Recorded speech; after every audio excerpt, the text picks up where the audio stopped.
the two best stocks to buy in the stock market right now. That's what I'm going to talk about in this video. And I mainly use what I would call the risk versus reward to assess such setups.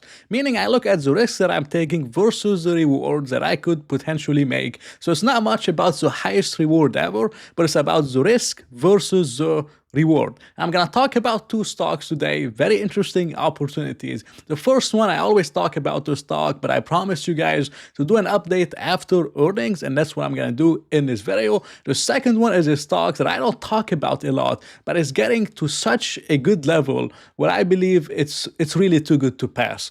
And I always share everything I buy on YouTube and everything I do, but sometimes I do share those things with you guys. For example, I did a video 2 weeks ago. It's titled Two Stocks I'm Buying at the Right Price. I talked about Robinhood. I said if Robinhood gets to $32, I'm gonna buy the stock. And I did buy it at $32. It's up 54% since I bought it 2 or 3 weeks ago. But the stock I'm gonna talk about today, the second one, I might personally buy it as soon as this week, like as soon as Monday or Tuesday, and I believe it's just getting too good to pass. So I really hope you enjoy it as always. The first one, which I'm always going to talk about, is Google. Google is still down 14.5% year to date. Many of you didn't catch the bottom at 144. I don't believe anyone should, really be upset about that because the stock is really still dirt cheap at this price, and the stock only went up 1% on earnings versus Tesla going up 10% in the same exact day.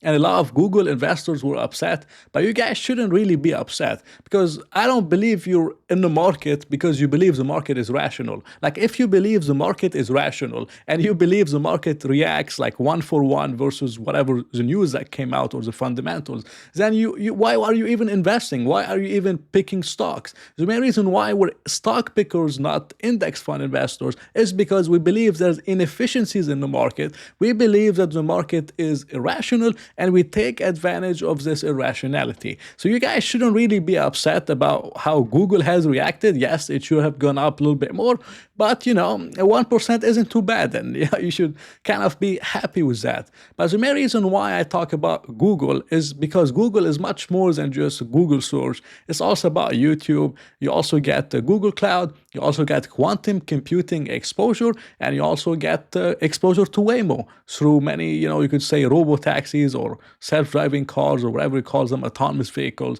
And very recently, Waymo has delivered more than 250,000 paid robo-taxi rides per week. We're talking about massive scale for Waymo versus Tesla, which has yet to scale their, even I believe launched mainly their, robo-taxi business. So Waymo is way ahead. They're expanding in many different cities. They just went into Austin. They're going into Atlanta. They're going to Miami. I believe they're going to even start in Japan in 2027. Or I believe I've seen it somewhere. So they're expanding rapidly. And this is another underrated part of Google. So while Google search might be, declining and all those things, although it's not really declining, like the Google search revenue is actually going up, but AI will ultimately affects them. But by the time AI really affects them, you're going to have Waymo growing much faster, YouTube growing much faster, Google Cloud growing much faster, and potentially the cybersecurity business, which they bought, I believe, a few weeks ago. We also don't know what kind of revenues or operating profits this business is going to bring. But if we look at the earnings report, it wasn't really the best. Revenues, they did beat on the estimates. Earnings per share, massive beat on earnings per share. $2.81 versus $2.01 expected, and that's for very good reasons, which I'm gonna talk about. But if we look at the segments of Google, and this is why I really believe Google only went up 1%, is because there was some weaknesses in the advertising revenues and Google Cloud, which a lot of the analysts, they put in a lot of weight on Google Cloud. But for YouTube ads, they got 8.93 versus 8.97 expected. Google Cloud, they got 12.26 versus 12.27. So it was a slight miss. I mean, we're talking about 300 million. I mean, those analysts, they're not really prophets. They're not going to be able to predict the exact number. So Google kind of overreacted, you could say, from this miss because it wasn't a big miss. But I believe if Google had to beat on those ad revenue expectations, expectations and Google Cloud revenue expectations, I think the stock would have gone up maybe 5 to 7% easily on this day. But one of the reasons why the figures look so good on Google is mainly because they realized an $8 billion profit from their investment in SpaceX, meaning they marked up the value of SpaceX by $8 billion, which was nearly 25% of their total net income. So you kind of have to be careful whenever you're looking at that stuff. But even after we adjust for the one-time impact of SpaceX, Google still put up 227, which has far exceeded the analyst estimates. So that was a very good, very strong quarter from Google. And as I said, Google revenue is still growing. AI isn't killing them for now, maybe in the future, but not for now. Google Cloud is still strong. The pace of the growth has slowed down a little bit, and especially in operating income, but it's still positive, and at least they're making money from it versus 2022. And it's been getting better over time, very consistent, very good from the company. And if we look at the multiple that we're paying for Google, we're paying around 17 times earnings. 17 times earnings is dirt cheap for a company like Google. I mean, it's absolutely insane, which is why I told you guys, and many of you told me, I missed out on Google at 147. Did I miss out on the boat? Did I leave the train left me behind? Or I don't know what to do. And what if we go back down? And I'm like, guys, Google at 161 is still a bargain at 17 times earnings. That's just the truth. And the management, they agree with this assessment, which is why they posted a $70 billion share repurchase program to buy back a lot of stock and create value for shareholders. They believe the stock is cheap. They believe there's efficiencies, as they want to help close those efficiencies through buying back some stock. Now, 70 billion isn't really a lot for a company like Google, especially if you account for stock-based compensation, which is really massive with the company.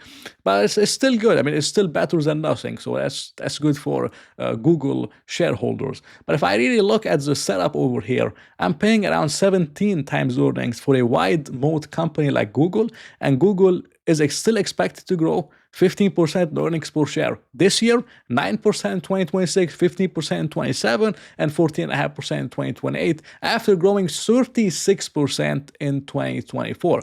So the way I look at it is, Google is trading at 17 times earnings. The mean is 22 times earnings. So if you're buying Google today, you likely get a multiple expansion. But assuming no multiple expansion and no multiple contraction, the return of Google should mirror the potential earnings per share growth, which is expected to be around 14% on average. So if Google does grow earnings per share, you could say 13 to 14%, I would expect Google stock to return around 13 to 14% per year, excluding a multiple expansion. With a multiple expansion, potentially, you could say 17, 18% kind of annual returns, which is still an amazing setup on Google. You don't need an Excel or a spreadsheet to determine that. I believe Google is presenting one of the best risk to reward opportunities in this market. Now I'm going to talk about the second one, which is a stock that I might buy as soon as this week. And if you guys, have certain feelings about the companies, you could skip it or whatever. We're never gonna,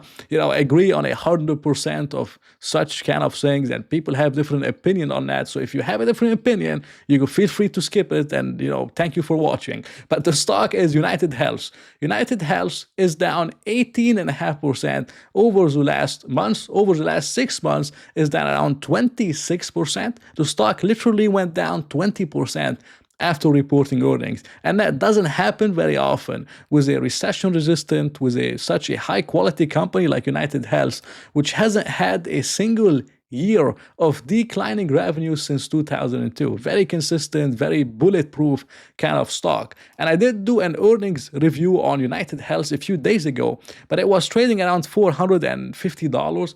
And people told me, I told them it was overvalued. They told me, but it doesn't reflect that the company is recession resistant. But to me, it was just overvalued. But I did say that if United Health gets to $400 or below, it's going to present an amazing buying opportunity. And United Health is getting very close to $400 per share. Now, if we look at the last earnings report from the company, it was absolutely terrible. They had guidance of $29.5 to $30 per share in earnings per share, but then they revised it down to 26 to 26.50, which I believe is around a 3% decline. They were expected to grow like 15%. Now it's like a decline is 3%. So that's really unusual from a company like United Health, which has really done well no matter what. But there's many different reasons on why this is happening to United Health. One of those reasons is higher medical costs, but the main reason for that, based on my research and based on what I read from the analysts, is mainly higher utilization rates. So there's more claims for United Health. People are using those plans a little bit more. And the main reason why a lot of the analysts, they believe this is happening to United Health is because United Health is pulling back the intensity of some of the activities they do to manage utilization, which causes dissatisfaction amongst patients. So they believe, based on the things that have happened recently through, what happened to, unfortunately, to the United Healthcare CEO, and what happened to many different people being upset with the healthcare system and being upset that many of their claims are being rejected, United Health has chosen to pull back on some of those restrictions to allow more claims, to allow more customer satisfaction with the company, to kind of save their reputation and remains the dominant leader in the space. And that has caused higher utilization rate, which has caused higher medical costs for United Health. And that's really what has happened. There's many different things that have happened, but I believe this is the main one. But in terms of what United Health have talked about, in terms of that, they said they consider the issues related to Optum, which is the second part of their business, and it's actually my favorite part, and elevated medical costs highly addressable as we look ahead to 2026. So they believe most of it is still within their control. They believe they made a little bit of mistakes, and they see 2026 being an amazing year for them, and they can manage it. So I believe this is mainly a one-time kind of event, a one-time kind of transition, and United Health will get back to the company that used to be in 2026, 2027, 2028. But the analysts, they only care about this quarter and the next, which is why you have, opportunities in the market. And they also said, if nothing else, insurers are set to get a boost next year. The Trump administration in April said it would substantially increase reimbursement rates for Medicare Advantage insurers, hiking an earlier proposal from the Biden administration. So we also have a friendly kind of administration for United Healthcare and the business model of United Healthcare and many different insurers. So to me, this is looking like a massive overreaction, and it's looking like an amazing setup, which I have personally seen many times with many different stocks. And if I look at the multiple of United Health, it's approaching 15 times earnings. It's actually around 16 times, but ticker for some reason it's showing 15 times. But around 16 times earnings, it has historically been dirt cheap for United Health. As you could look at this line, United Health hasn't really stayed at 16 times for too long. I mean, the stock does get, sometimes 14 times, 15 times, 16 times, and then it bounced back to 18 times, sometimes as high as 22 to 23 times, even 25 times earnings. So it very rarely stays at 14, 15 times before the company and the stock gets bought up, because again, it's an amazing business model. It's a recession-resistant stock. It's like a tank. It's a bulletproof company. The company is going to do well no matter what. So if I really look at the setup, I'm paying around 16 times earnings, or around a 7.5% free cash flow yield for a company that used to grow earnings per share 12%, 16%, 13%, 10%, and is expected to grow after 2025 15%, 14%, 16%, 11%. So we're talking about massive, massive growth. So if I'm paying around 15 or 16 times earnings